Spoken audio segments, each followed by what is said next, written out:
Yeah, you're going. Go on. Yep. Hello, Paul here in Nashville, Tennessee. It's February 17th, and you can tell we got a little snow on the ground. It's 25 degrees Fahrenheit out here, and we've been snowed in for 2 days on the compound. And but there's still a lot going on in the garden, and I want to talk to you about that today.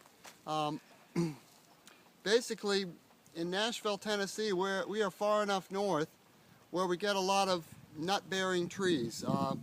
These would be acorns or oak trees, chestnut trees, walnut, pecan, hickory, and these kinds of trees. And these trees don't grow very far south, very much further south than we are in Nashville. And the seeds have to undergo a process called stratification, S-T-R-A-T-ification. And you can Google that and look it up, and that's a process whereby the seed needs to be frozen or dormant in a frozen state for so many days before they will sprout and germinate and grow. And what we have here is a lot of squirrels that take it under their care to bury these nuts in the ground, and then they freeze, and then the frozen nuts will sprout in big clumps, because there's usually a lot of them in one nest. And so it's very important that we have this cold weather. Now, it's 25 degrees Fahrenheit today, but tonight and the next couple of nights we're supposed to get as cold as -6 or 6 below zero. And so you can see that we're having some very unusual but very important weather here in Nashville, and this will enable all these seeds that require stratification to sprout. And so it's important to bear that in mind when you see the snow and you see the freezing weather, that it's all serving a purpose. Also, the snow on the ground will protect the ground from getting too cold.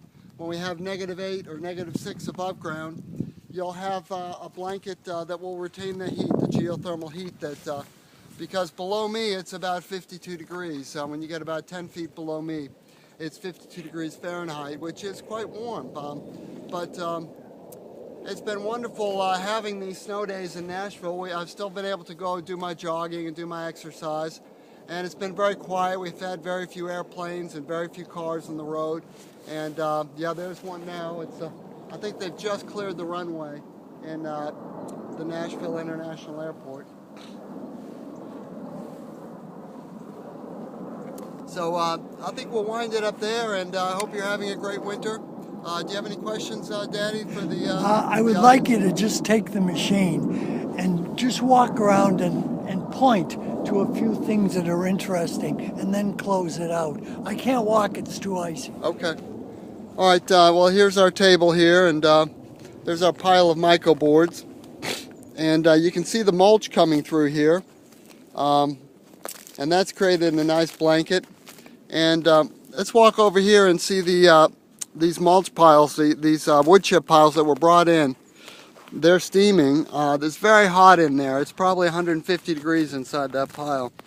And if I get the light right, maybe come around, get the sun to my back, you might be able to see the steam coming off of this. It's very hot. Yeah, if you poke it, Daddy, that's good. Yeah, there you go. It's like a little volcano. And this is called the thermophilic reaction. From the Greek, thermal means heat and philic means friend, so friend of heat. And that's all the mold and the fungus cooking that wood. And it's pretty amazing, really. And that'll break things down very quickly. I'm not thinking that I want to keep doing that, though. I'm thinking that I want to spread things out and let them break down more slowly.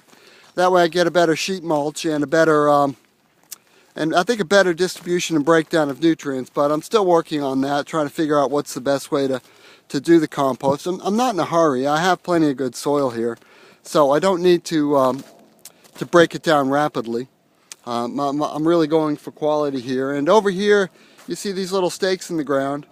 These are my sites for tomato plants.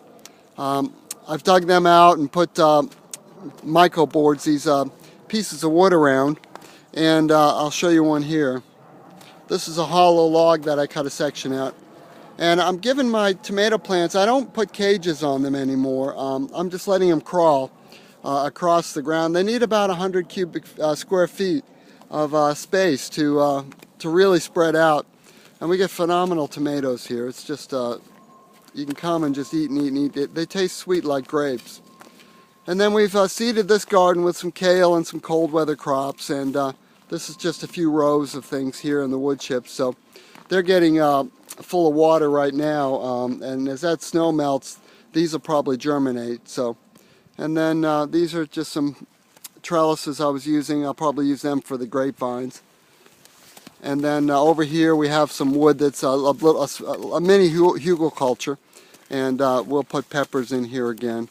And so it's just a gorgeous day in Nashville. I'll let you see the clouds, and there's a dog out there, and we'll pan here so you can see just what a beautiful, gorgeous day it is. And have a nice day. The beehives down the back. And we got the bees are back there. I'll go back over so you can see those. They're all huddled up in there, and they're doing well. We have 3 hives that are alive, one just barely hanging on. And so we'll wind it up there. And thank you for watching. That's wonderful. And have a nice day, and we'll see you when we have some more springtime themes to go over. Over and out.